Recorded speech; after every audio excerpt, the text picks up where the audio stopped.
Sakata la waimbaji wa nyimbo za Injili nchini Tanzania, Martha Mwaipaja pamoja na Upendo Nkone limechukua sura mpya baada ya hii leo mkuu wa mkoa wa Dar es Salaam Albert Chalamila kuwakutanisha kwa pamoja.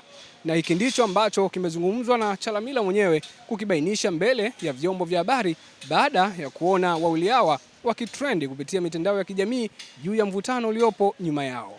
Mimi naitwa Mikanaba na hizi ni ripoti zaidi. Kwanza nimefarijika sana na kuwaona katika ofisi yetu, kwa sababu moja ya dhamira ya Mheshimiwa Rais wa Jamhuri ya Muungano wa Tanzania ni kuhakikisha sisi viongozi wa serikali tunakuwa viongozi katika sekta zote bila kubagua ama kuiacha nyuma sekta yoyote.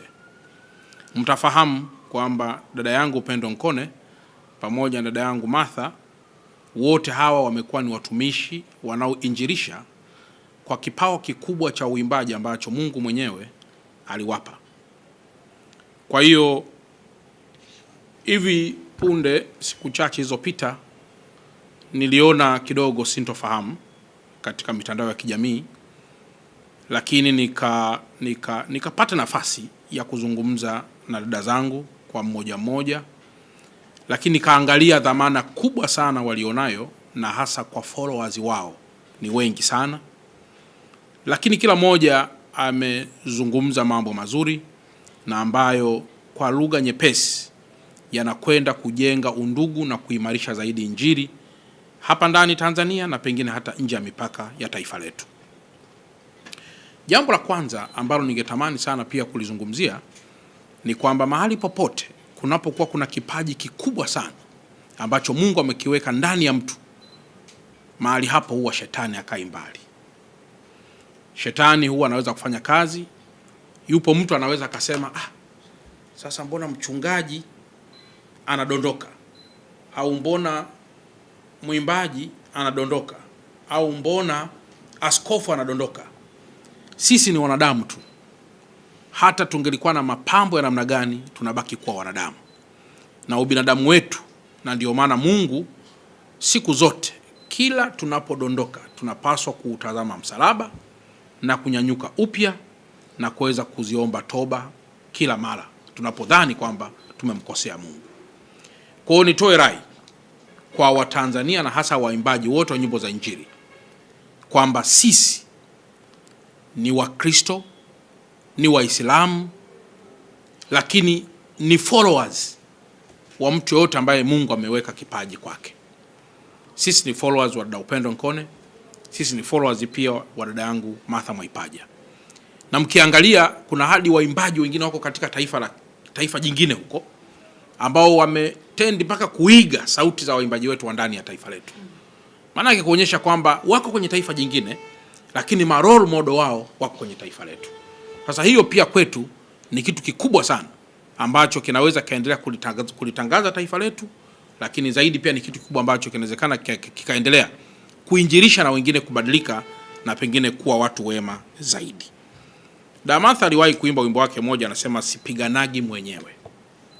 Lakini ukimwangalia pia dada yangu Upendo aliwahi pia kuimba wimbo wake mmoja wa usifurahi juu yangu.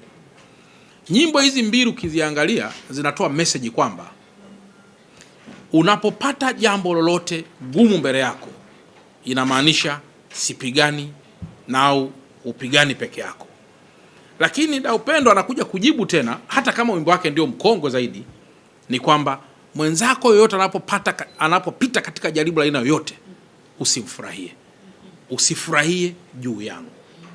Na ndio maana pia dada yangu Martha kaimba naye kwamba sipiganagi mwenyewe. Maana yake sipigani mwenyewe katika kila jambo ambalo tunakuwa tunalipata. Sasa nyimbo hizi mbili ni mfano tu mdogo, lakini toshe tu kusema kwamba dada Upendo na dada yangu Martha ni ndugu na ni marafiki. Ni dada na ni mama kwa mwenzie, na kwamba hawawezi kutenganishwa kwa maneno ya mtaani. Na watu wote tunapoona kuna jambo lolote, tusitumie mianya hiyo kuweza kukuza na kupasua zaidi Injili katika taifa letu. Tukajikuta sasa tunabaki na watu ambao sio waimbaji na upotofu katika taifa ukawa unaendelea. Kuna mwimbaji mwingine pia nimemsikia mahali fulani, nitampigia pia simu kuweza pia kumsihi kwamba mahali popote unapogundua kuna jambo lolote, basi usishiriki kuongeza mpasuko, bali shiriki kuwa mpatanishi, kwa sababu mpatanishi ana thamani kubwa sana katika jambo lolote, au ana thamani kubwa sana katika makuzi ya taifa letu. Kwa hiyo baada ya kusema haya, ndugu zangu, mimi naendelea kushukuru sana dada yangu Martha Mwaipaja kwa kuja na kunitembelea, lakini kushukuru sana dada yangu Upendo Nkone kwa kuja na kunitembelea, na msisite wakati wowote ule kutembeleana, iwe ni kwenye ofisi zetu za serikali, kwa sababu hata kama ni mwimbaji, huwezi ukawa ofisi yako wewe ni ya mchungaji tu au ni ya askofu tu. Hapana, hata ofisi za serikali zinakuhusu, kwa sababu nyinyi pia ni wafanyabiashara, nyinyi pia mna kazi zingine, mnahitaji pia ofisi za serikali ziweze pia kutatua baadhi ya kero ambazo mnaweza mkawa nazo. Kwa baada ya kusema haya, nitumie tena nafasi hii kuwashukuru, lakini kuwakaribisheni hapa katika ofisi yetu, angalau kwa kuwa tupo na wenzetu hawa, mzungumze kwa kidogo tu. Kwanza kumshukuru Mungu kwa kikao chetu ambacho tumeweza kukaa, lakini pili kuwaambia Watanzania kwamba sisi ni ndugu kuliko uadui ambao pengine mtu mwingine anaweza kuukuza na kuusemea mahali popote.